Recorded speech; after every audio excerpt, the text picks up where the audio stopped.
Greetings from Seattle, Washington, United States. My name is Yilin Sun. I'm Professor Emeritus from Seattle Colleges. I'm also the former president of TESOL International Association and a current co-chair for Adult Education Intersection of TESOL. I'm actually an old friend of ALC Jelly. Thank you for inviting me to give a plenary talk at your 25th convention. My talk title is Developing Resilient and Innovative Leaders and Teachers in Challenging Times.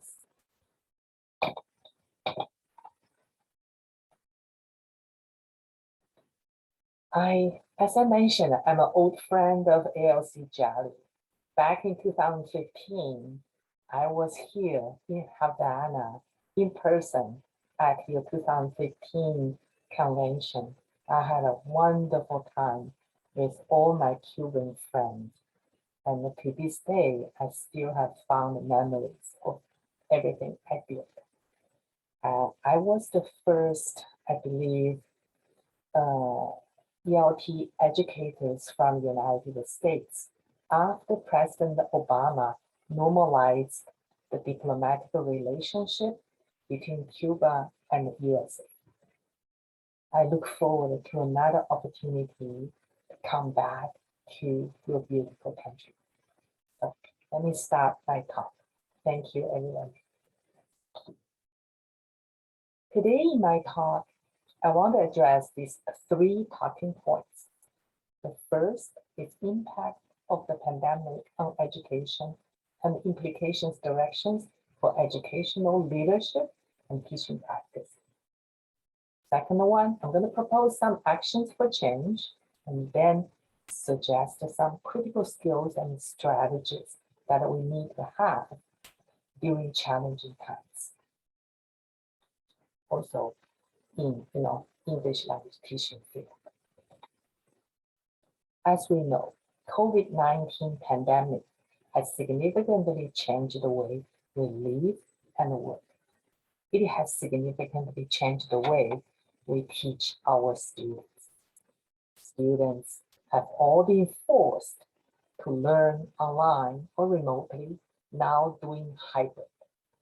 As we cope with many pandemic disruptions and fight against COVID fatigue, we educators must build the right mindset, competencies, and skills to face new challenges and continue to become comfortable with the new realities that define our professional and social lives. So what does this mean? The implication is schools need to be structured in a way that allow for flexibility and encourage creativity, innovative thinking in challenging times. And also, we educators need to develop new approaches to ensure multiple modes of learning and support to all students. Make sure all students can be successful, have access. And also, developing 21st century skills needs to go beyond English skills, as we all know. The last one, I think it's important, is equity and access must be part of the 21st century education policy priorities and be implemented in every classroom. That is accountability in practice. When we talk about accountability, this is accountability. So now the question is, why equity and access must be a top priority for the 21st century education? Let me show you something. Here is a Pearson report that they really surveyed the future skills employment in 2030, just a few years from now. They identified 7 mega trends. One of the trends, as you can see, is increasing inequality. The gaps between have and have nots, between the ones who have access to technology, to quality education, versus the ones that in remote area or in less privileged schools have little limited access. It's getting bigger and bigger. Globally, this is UNESCO's Institute for Statistics database. They surveyed, I think the latest one they found is 2018. Globally, about 259.4 million children, adolescent youth are out of school. If you look at it here, that's not a small number. About half of them are upper secondary age. They are not primary students, they're not a middle school, they are high school, probably or high school dropout. If we look at this, definitely the out of school children rate by region and age group definitely shows access is not equal. If you look at it here, even in Latin America, Caribbean, situations no better. Of course, African countries is a concern, Southeast Asia is a concern. But what I'm concerned is upper secondary age in all categories at exceedingly alarming rate. These young people are out of school. So what they do? This is a question. And also, 2 years ago, 2020, UNESCO issued another report looking at the gender gaps. About 11 million girls are at the risk of not going back to school. This is also not a small number. That's something we all need to be concerned about. It means, because for the people, remember I showed the upper secondary age, they are too old to stay in public schools, whereas they're not ready for university education. What we need is adult basic education. However, that is a neglected area in current research and also educational program development. We need to focus on adult basic education to bring these people back, to education track and make them successful. And we all know adult basic education is an economic imperative for not only individuals and for all countries. And we know that literacy skills and digital skills is the second fastest growth category of skills in demand in the 21st century. And also the World Education Organization, they did a survey. By 2020, 2 years ago, in the United States, this is what we're talking about, is one of the wealthiest countries.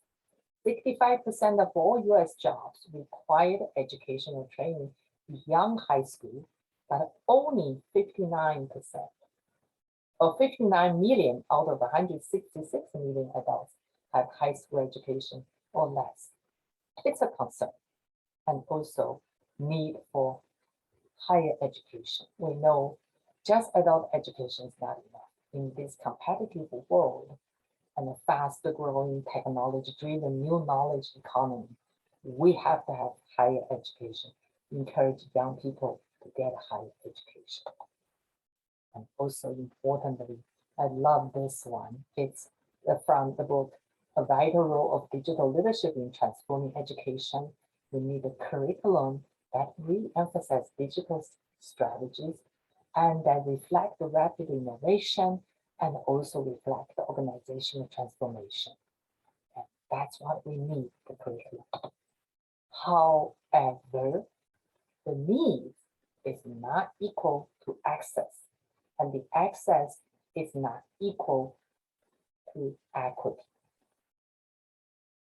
When we talk about access, and also we talk about diversity, diversity is not the goal. Diversity is the mean to achieve equity. Sometimes people get confused about equality and equity. Equality is leveling the playing field. Everybody has equal opportunity. Okay, I treat every student the same. That comment concerns me. You leveling the playing field, people start the same, doesn't guarantee everybody will reach to get the fruit. If we emphasize equity, That means we want to ensure students get the right support so all students can be successful. That should be the goal for our education. UNESCO also has another vision, okay, education 2030 framework for action. They stated, ensure inclusive and equitable quality education and promote lifelong learning opportunities for all. This framework was adopted by 184 countries back 7 years ago in Paris. But are we there yet? We are so far away from achieving this goal. Still, that's something that we need to think about. So, based on this, I'm going to propose some actions for change and also suggest some critical skills and strategies that educators need to learn. The first, a very important thing we need to do is we need to have a paradigm shift. When we talk about equity, historically, we have talked about student learning problems. Oh, my students are so weak. My students are not motivated. My students are not interested in learning. My students don't know how to learn. We have this deficit mindset. Whereas we now need to think it's not our students' learning problem, it's the institutional, it's the leadership learning problems. It's the practitioner, the educator's learning problems. Because we as leaders, we as institutions, we as teachers don't know how to prepare those students, how to look at their asset, and then rather than using deficit mindset to really change the mindset to asset, mindset to help them successful. We have to examine our problems rather than looking at these learning problems of our students. So we cannot just adopt the best practices. Oh, I'm going to learn from this conference some games or some strategies or something. We have to shift our mindset to equity, to look at opportunity gaps, to look at challenging curriculum gaps. I love this book, From Equity Talk to Equity Walk. A lot of specific steps, ideas that we need to use. Recently, more and more educators have been really focusing on implementing culturally responsive teaching. What is culturally responsive teaching? It's asset-based pedagogy, not deficit-based pedagogy. It is not the same as multicultural education or social justice education, even though they are closely related.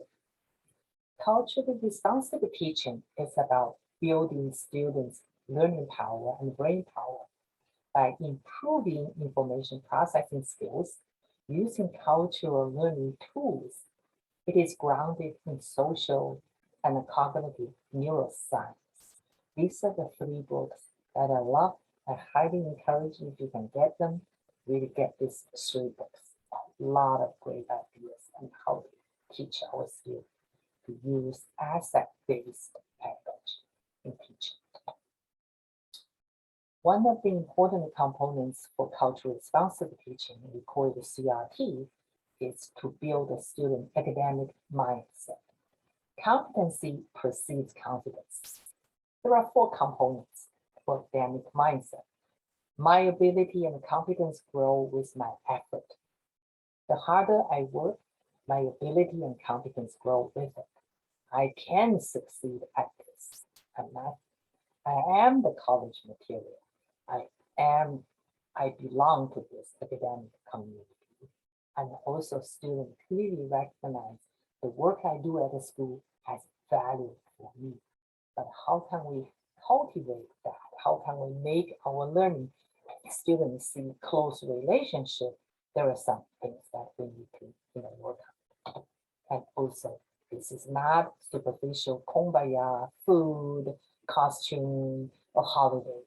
This is about building academic mindset and developing academic rigor. 21st century skills, I think in my last time when I came to Cuba, we talked about the 7 Cs: critical thinking, creativity, innovation, collaboration, cross-cultural understanding, communication, computing, ICT literacy, and career and learning self-reliance. These 7 Cs were proposed by Trilly and Fado in their 2009 book, 21st Century Skills, Learning for Life in Our Times. These are the components. And then Marcel categorized the 7 Cs into ways of thinking, ways of working, tools for work, skills for living in the world. I like this categorization. And then based on these 7 Cs, how can we develop this? These are called 21st century skills. We need to have ready for rigor. These are the 4 components. By Zaretta Hammond, the cultural responsive teaching and the brain book that I showed you earlier. There are 4 components. Students are ready for rigor and independent learning, and they build learning partnership, they build awareness, information processing strategies, and community of learners and learning environment. All these 4 components kind of through affirmation, instructional conversation, validation, and a wise feedback from teachers and peers to help students develop academic rigor. During the pandemic, and we also recognize there's another skill that we need. It's develop resilience. What is resilience? It's the capacity to recover quickly from difficulties, toughness. Critical thinking actually is a resilient factor. I categorize resilience into 9 traits. A to I, awareness of strengths and asset, bouncing back, strong adversity quotient. AQ. People talk about IQ, EQ. Now we need to have AQ. Courageous and calm, display passion-driven focus, emotion management, very good at that, and foster a sense of personal agency. And then resilient people are good at critical thinking, problem solving. They help others reach out to others, not just me be successful. You matter. I know you can do it. Build a community, making sure everybody works together to become successful. They are insightful and resourceful. These are the 9 traits for resilience. Research from resilient studies find that it is learnable and teachable. As we learn, we increase the range of skills. And also, all individuals have the power to transform and change. Once the student learn that, they have the capacity to embrace academic rigor. And also, it's the teacher's belief in student innate capacity start the changing process. You have to believe students have resilience and they can be successful. Just the same way as we believe every student has critical thinking skills. That's how important it is. Another 2 skills that we need besides 7 Cs, resilience, is agility and adaptability. Agility is the ability and the willingness to learn from experience and apply that learning to perform successfully under new situations. That's agility. Adaptability to embrace change and be flexible. So this is what we adjust to new situations, shift, and then we can transform and modify. So this is what we need. Students who are agile and adaptable, another A to I, they accept the responsibility, not just say it's all other people's problem. Okay, I take the responsibility. I am accountable. They are versatile and also flexible. They communicate very well, deliver desired results in new and challenging situations, engage in critical thinking. They can find the solutions to challenging problems and the situations. They gauge and manage changes very well. They handle many roles simultaneously. And of course, they identify with like-minded people and understand others. They stay with the same like-minded people, never give up, as resilient and then be adaptable and also agile. This is adapted from that application. So how can we develop those skills during pandemic online learning settings? And of course, we have these online tools, a lot of them.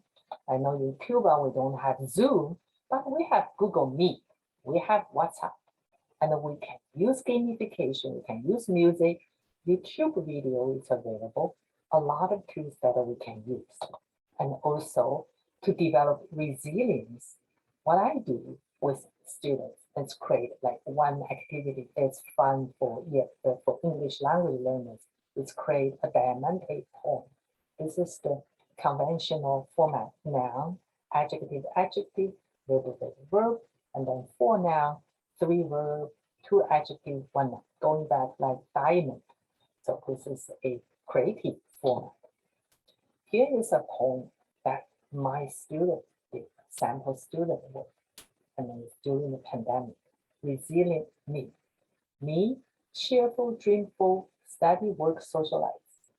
Pandemic, disruptions, isolation, loneliness. Stressed, despair, not give up. Resilient, fully alive, me. It has a beautiful tree with strong roots to demonstrate how resilient she is. These are our students. These are their creative stories.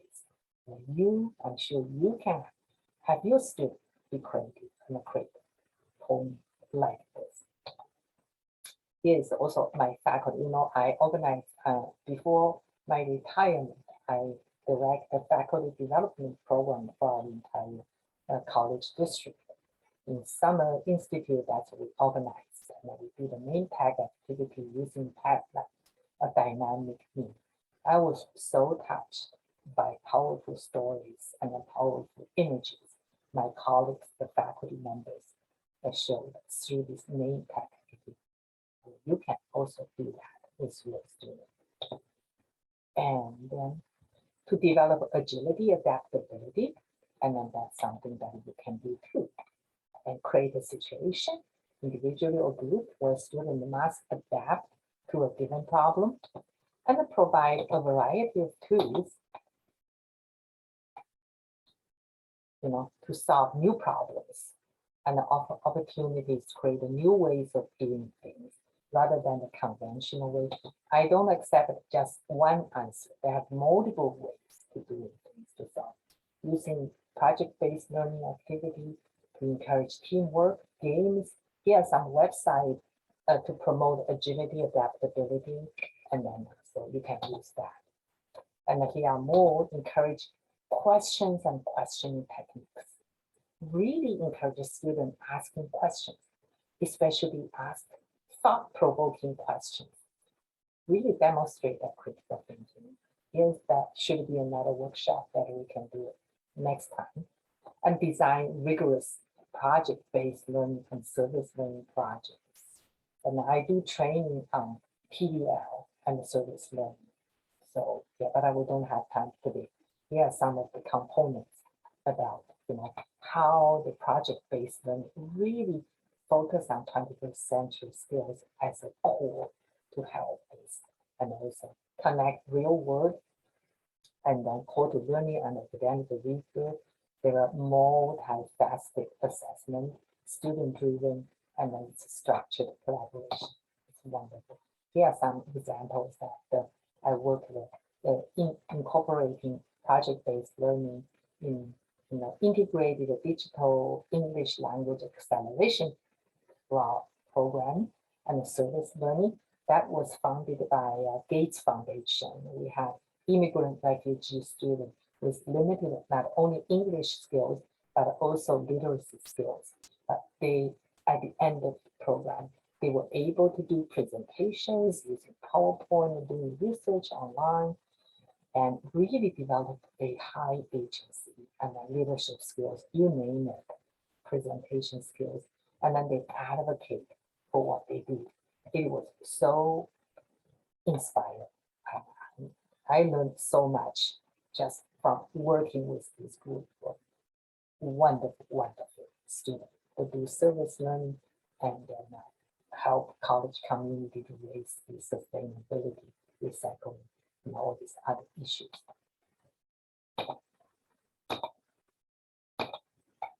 My screen got frozen. Let's move.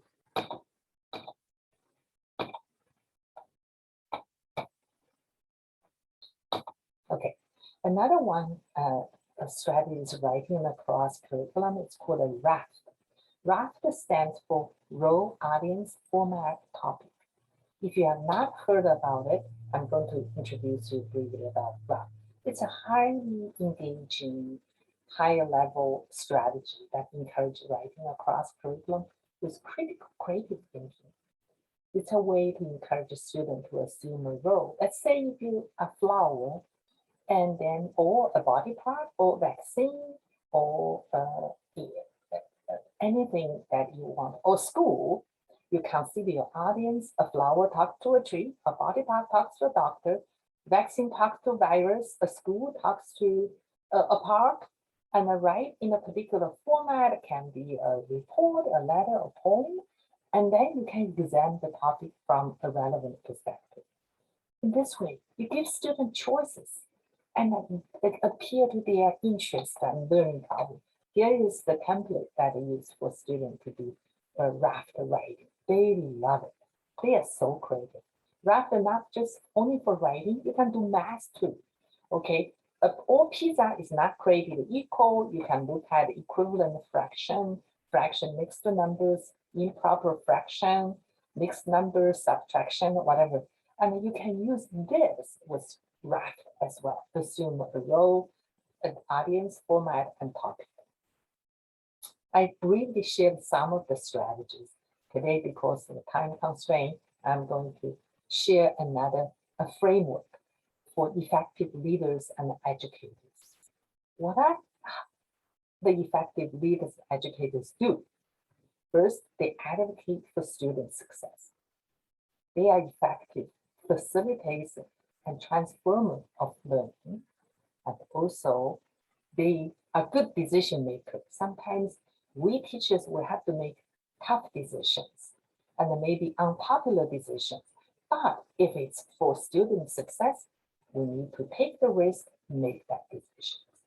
And also we need to be reflective leaders and practitioners.